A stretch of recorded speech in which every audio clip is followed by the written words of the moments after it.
Good morning everyone, I am J K Shivhari.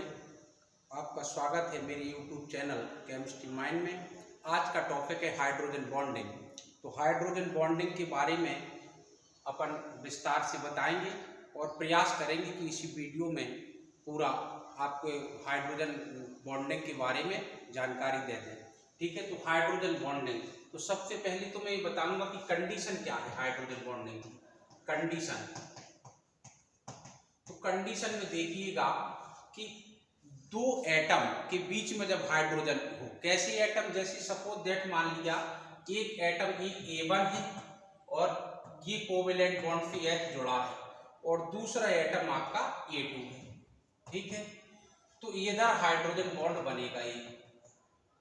ये क्या है, H बॉन्डिंग, H बॉन्ड। कैसी कंडीशन में, सबसे पहले तो दो एटम के बीच में एक हाइड्रोजन हो और ये एटम मैंने A1 तथा A2 मान लिए, तो इन एटम्स की क्या कंडीशन है, जहां where electronegativity of A1 and A2 is greater than and equal 3। अर्थात ये दोनों एटम ऐसे हों जिनकी विद्युत ऋणात्मकता इलेक्ट्रोनेगेटिविटी 3 या 3 के बराबर हो। जैसे आपने देखा कि नाइट्रोजन की कितनी होती है, 3 इलेक्ट्रोनेगेटिविटी, ऑक्सीजन की कितनी होती है 3.5 और फ्लोरीन की कितनी होती है 4। तो ये तीनों एटम जो पेरियोडिक टेबल के हैं, ये तीनों एटम हाइड्रोजन बॉन्ड को शो करेंगे जब ऐसी कंडीशन में हो दो एटम के बीच हाइड्रोजन प्रेजेंट हो।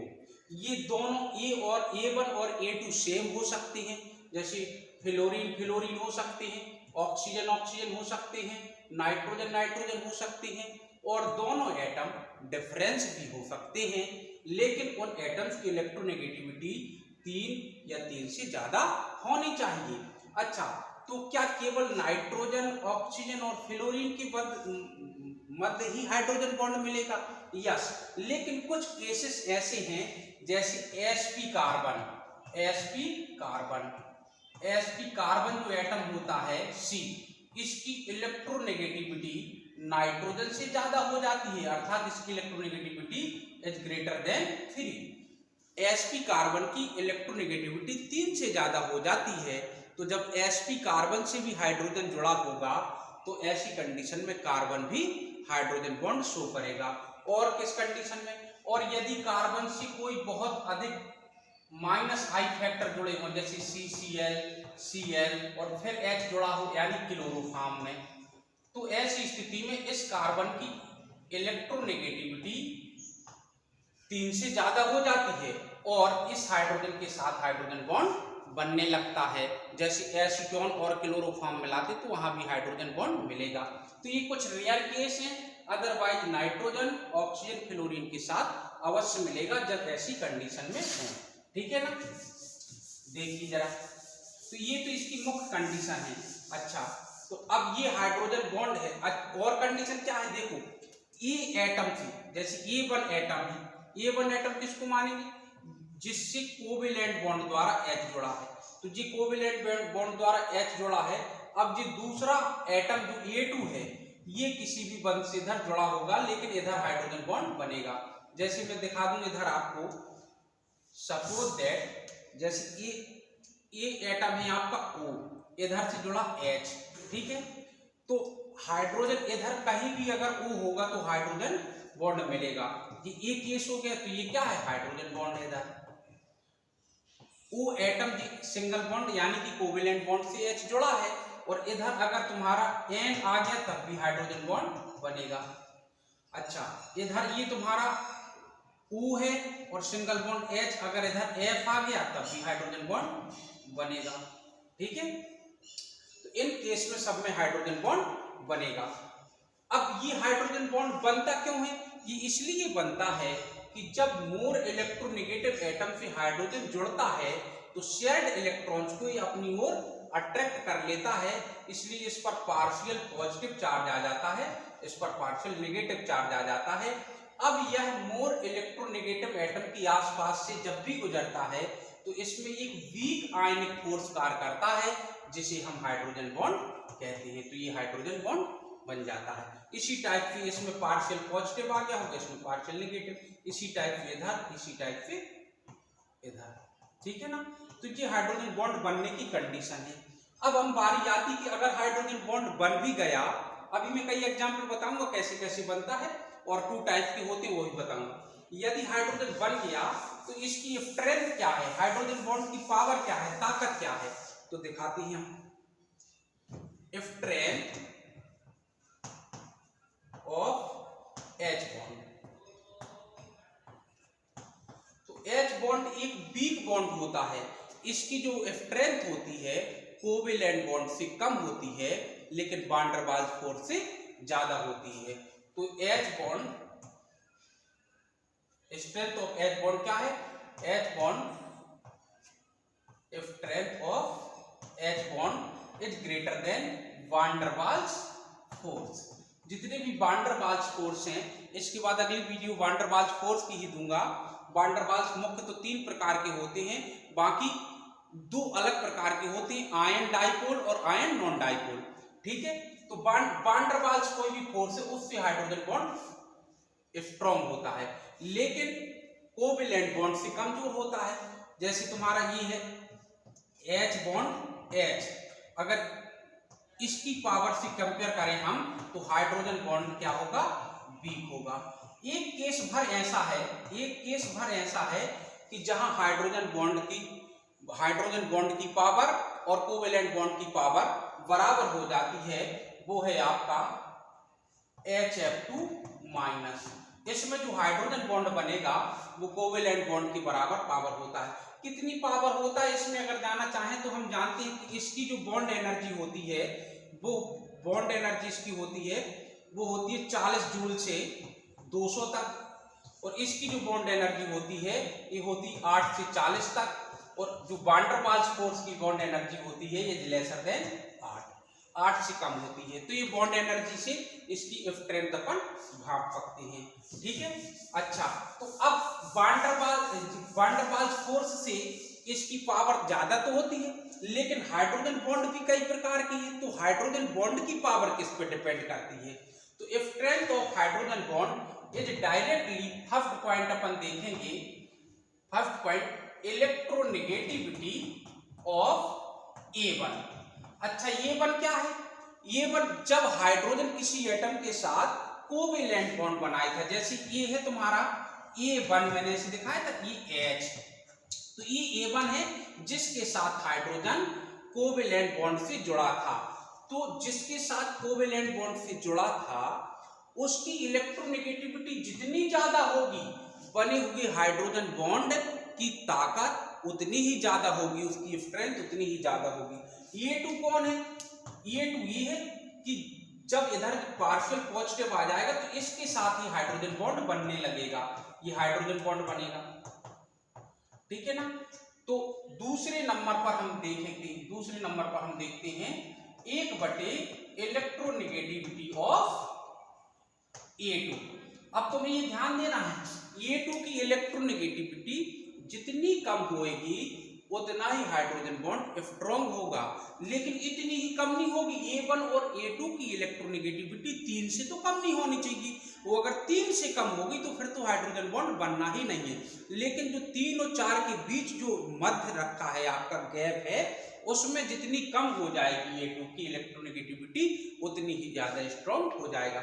जैसे मैं एग्जाम्पल देता हूं, इधर कुछ ये हाइड्रोजन बॉन्ड में दिखा रहा हूं तुमको, इधर पर A, ये हाइड्रोजन बॉन्ड बन रहा OH, और ये हाइड्रोजन बॉन्डिंग ये बन रहा O के साथ। फिर दूसरा एग्जाम्पल है तुम्हारा V, O बॉन्ड H, ये हाइड्रोजन बॉन्ड बन रहा है तुम्हारा N के साथ। C, ये है तुम्हारा F बॉन्ड H, और ये हाइड्रोजन बॉन्ड बन रहा है तुम्हारा किसके साथ, किसी भी एटम मान लो F के साथ ही बन रहा है, ठीक है ना। और ये है D में F बॉन्ड H, और ये हाइड्रोजन बॉन्ड बन रहा है इधर तुम्हारा N के साथ बन रहा है, सपोज दैट, ठीक है। और ये है, तो और भी ले सकते, तो इन चारों में देखो कौन होगा। तो सबसे पहले अगर देखो जरा H कोवेलेंट बॉन्ड जिसके साथ बना रहा है वो A1 है। तो देखो H कोवेलेंट बॉन्ड जिसके साथ बना रहा है वो A1 है, H कोवेलेंट बॉन्ड जिसके साथ बना रहा है वो A1 है जी, A1 है जी। इस हाइड्रोजन बॉन्ड के लिए ये A2 की तरह कार्य कर रहा है, ये A2 की तरह कार्य कर रहा है, ये A2 की तरह कार्य कर रहा है, ये A2 की तरह कार्य कर रहा है। तो पहला जो आपका इफेक्ट है वो ये देखना है फर्स्ट A1 की इलेक्ट्रोनेगेटिविटी जितनी ज्यादा होगी वो हाइड्रोजन बॉन्ड उतनी ही अच्छा बनाएगा। तो इन चारों में देखो फ्लोरीन की इलेक्ट्रोनेगेटिविटी सबसे ज्यादा है, इधर की नहीं है, यस इसमें सबसे ज्यादा। तो ये तय हो गया इन दोनों का हाइड्रोजन बॉन्ड इन दोनों से तो ज्यादा होगा। चलो मैं एक और इसमें दे रहा हूं, एम सिंगल बॉन्ड H और जी बना रहा है किसके साथ, लो N के साथ हो गया, ठीक है, ये DE हो गया। तो इधर देखें आप ये A1 होगा, इधर देखिएगा, इधर ये एट दिस कंडीशन में देखेंगे आप कि जिसकी विद्युत ऋणात्मकता ज्यादा है A1 की वो सबसे ज्यादा। तो इसमें ये दोनों F की विद्युत ऋणात्मकता ज्यादा है तो ये तो सबसे ज्यादा पावरफुल होगा। तो अब इन दोनों में F है, जब दोनों में A1 की इलेक्ट्रोनेगेटिविटी बराबर है तो फिर A2 डिसीजन लेगा। तो A2 में इसमें देखिएगा जरा, इसमें नाइट्रोजन की इलेक्ट्रोनेगेटिविटी कम है और जिसकी कम होगी वो पावरफुल होगा। ये कब तुलना करना है, जब A1 एक जैसी हो।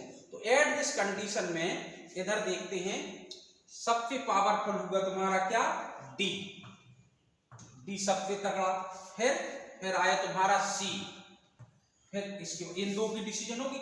अब आप इन तीनों में देखिए, इन तीनों में देखिए तो A1 इसका ऑक्सीजन है, इसका ऑक्सीजन है, इसका ऑक्सीजन है, तो ये इसकी इलेक्ट्रोनेगेटिविटी इन तीनों में सबसे कम है तो इसका तो सबसे कम पावरफुल होगा। लेकिन इन दोनों में देखिए अब A1 के मान एक कैसे है तो A2 देख लीजिए, तो A2 इसका कमजोर है। तो देखेंगे जरा, फिर इसके बाद आएगा B और इसके बाद आएगा फिर तुम्हारा A और सबसे बाद आएगा तुम्हारा D। तो ये हो गई if trend of H bond का डिक्रीजिंग ऑर्डर हो गया। तो ये H बॉन्ड का डिक्रीजिंग ऑर्डर हम छांट लेते हैं, ठीक है। ये तो होगी तुम्हारी if trend छांटने का तरीका। अब आप देखिएगा, अब हाइड्रोजन बॉन्ड की अपन प्रकार पर चलते हैं, कितने प्रकार के होते हैं, ठीक है। Type of hydrogen bonding, type of hydrogen bonding. तो हाइड्रोजन बॉन्डिंग टू टाइप की होती है, इट इज टू टाइप। एक होती है बेटे इंट्रामोलिकुलर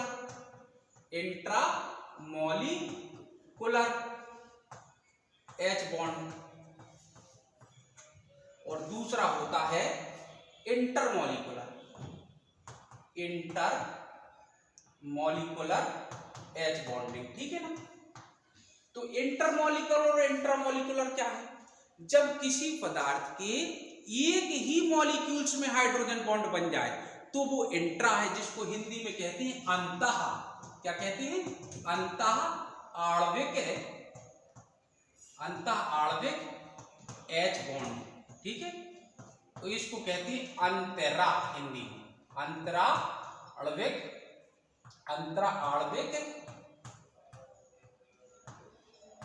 H बॉन्ड, ठीक है ना। जब किसी भी पदार्थ के एक ही मॉलिक्यूल्स में हाइड्रोजन बॉन्ड का फॉर्मेशन हो जाए तो उसे कहते हैं हम इंट्रा। जैसे ग्लिसरॉल देखा, CH2 single bond CH2 single bond O single bond H single bond O single bond H। अब देखो जरा ये क्या है, ये तुम्हारा A1 है, तो इसने क्या किया, अगर इसको A1 मान लीजिए, इसको A1 मान लीजिए तुमने, तो ये पॉजिटिव चार्ज हो गया, तो अब ये A2 का तरह कार्य करने लगेगा। अगर इसको मान लेते तो ये A1 की तरह कार्य करने, इसको A1 मानते तो ये A2 की तरह कार्य करता। तो देखो जरा, अब इसकी मध्य हाइड्रोजन बॉन्ड बनने लगा, ऐसे ये हाइड्रोजन बॉन्ड बन रहा।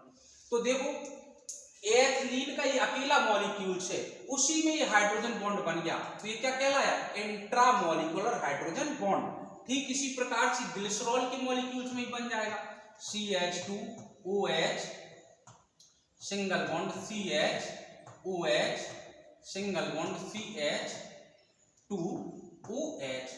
तो देखो जरा इसके मध्य बन जाएगा हाइड्रोजन बॉन्डिंग, इधर ये पॉजिटिव आया तो इधर हाइड्रोजन बॉन्डिंग बन जाएगी, ठीक है।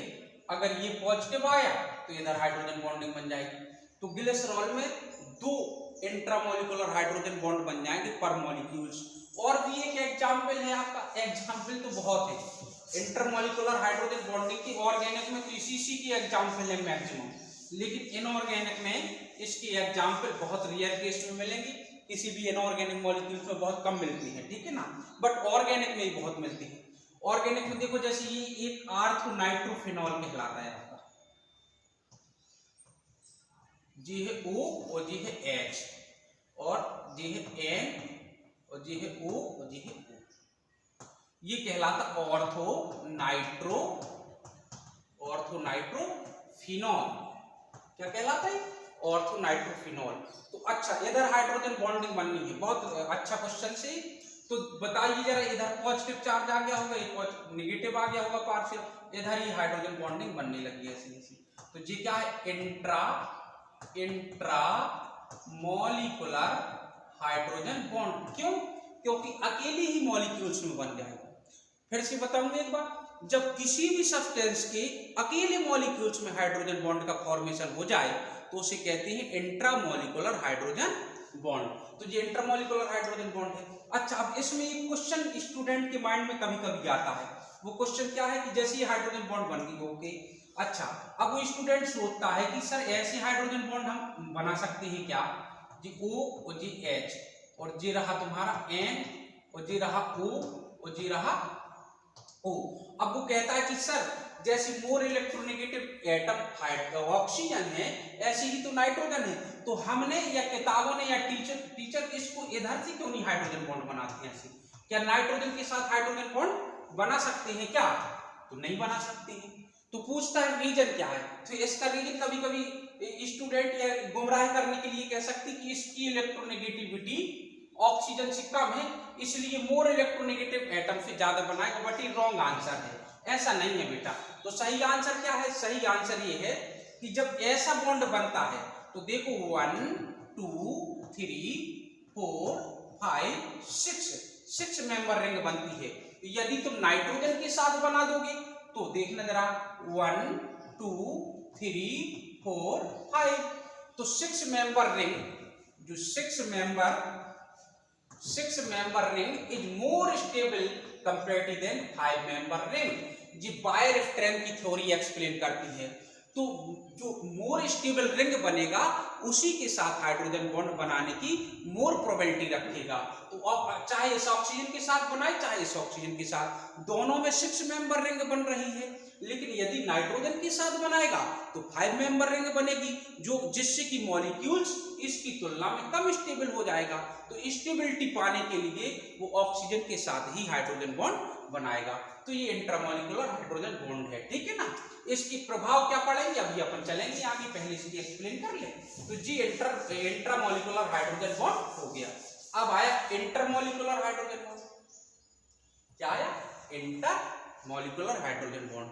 इंटरमोलिकुलर हाइड्रोजन बॉन्ड, जब हाइड्रोजन बॉन्ड के निर्माण के लिए 2 या 2 से अधिक मॉलिक्यूल्स की आवश्यकता पड़ती है तो बने हुए हाइड्रोजन बॉन्ड को इंटरमोलिकुलर हाइड्रोजन बॉन्ड कहते हैं।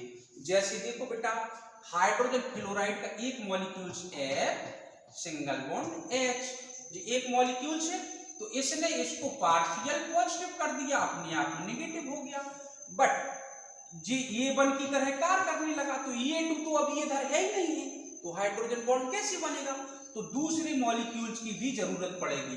तो जैसे ये F और जी H, तो ये तुरंत A2 की तरह कार्य करने लगा और इधर हमारी ये हाइड्रोजन बॉन्ड बनने लगेगी। Hydrogen bond co dot dot line से व्यक्त करते हैं, इसलिए ऐसे लिख देते हैं। इधर ये हाइड्रोजन बॉन्ड बनने लगेगी। अब चूंकि इस हाइड्रोजन बॉन्ड का फॉर्मेशन करने के लिए हमें 2 मॉलिक्यूल्स की जरूरत पड़ी, तो जब 2 या 2 से ज्यादा मॉलिक्यूल्स की जरूरत पड़े हाइड्रोजन बॉन्ड बनाने के लिए, तो बने हुए हाइड्रोजन बॉन्ड को कहेंगे हम इंटरमोलिकुलर हाइड्रोजन बॉन्ड। तो तो ये इंटरमॉलिक्यूलर हाइड्रोजन बॉन्ड हो गए। अब अगला मॉलिक्यूल्स आ जाएगा, जैसे ये तो इसके साथ बनने लगेगी, अगला आ जाएगा तो इसके साथ बनने लगेगी। तो यानी कि HF में जो भी हाइड्रोजन बॉन्ड पाया जाता है वो इंटरमॉलिक्यूलर हाइड्रोजन बॉन्ड है। इसी प्रकार से हम वाटर मॉलिक्यूल्स में देख सकते हैं। देखो ये वाटर का मॉलिक्यूल्स है H और ये रहा H। तो देखो इस पार्शियल चार्ज पॉजिटिव चार्ज हुआ, इसमें नेगेटिव आया, ये पार्शियल पॉजिटिव हो गया। अगर चाहे तो 2 नेगेटिव लिख दें ऐसे, ठीक है ना। अब देखिए आप, तो क्या ये A1 की तरह तो कार्य कर रहा है, A2 एटम तो इसमें है ही नहीं है, तो कैसे बनेगा।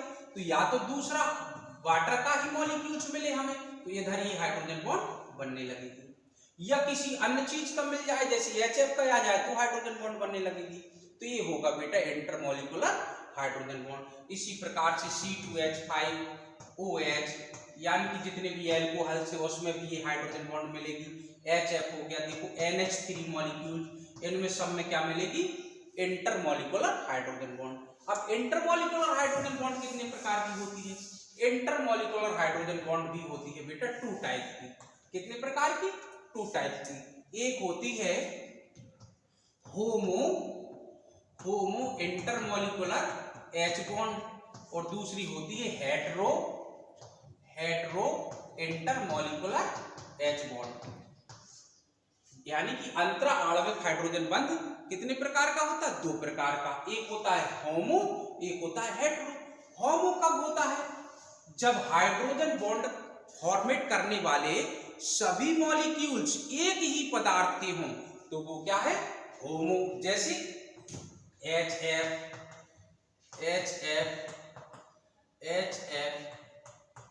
ठीक है ना।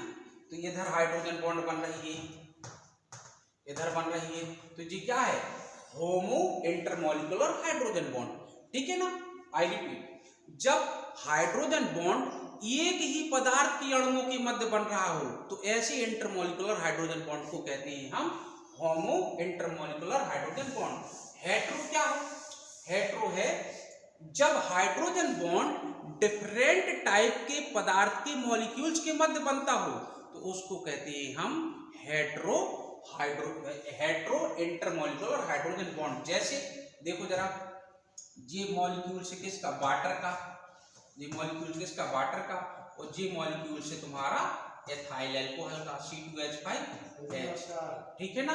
तो अब जो है इसके मध्य जो हाइड्रोजन बॉन्ड बनेगी, ये क्या है, intermolecular hetero intermolecular hydrogen bond. तो ये क्लियर हो गया। अब आता है आपका application of H bond, application of H bond, और इसी को कह सकते हैं हाइड्रोजन बॉन्ड के मॉलिक्यूल्स या पदार्थों के गुणों पर पड़ने वाले प्रभाव। तो एप्लीकेशन ऑफ H बॉन्ड मैं आपको नेक्स्ट वीडियो में दूंगा। इस वीडियो को आप समझिएगा, मुझे लगता है इससे आपको एडवांटेज होगा। तो आप लाइक करें या कमेंट्स करें या ना करें, लेकिन इसको शेयर जरूर कीजिएगा, ऐसी मैं उम्मीद रखता हूं। जय हिंद, धन्यवाद।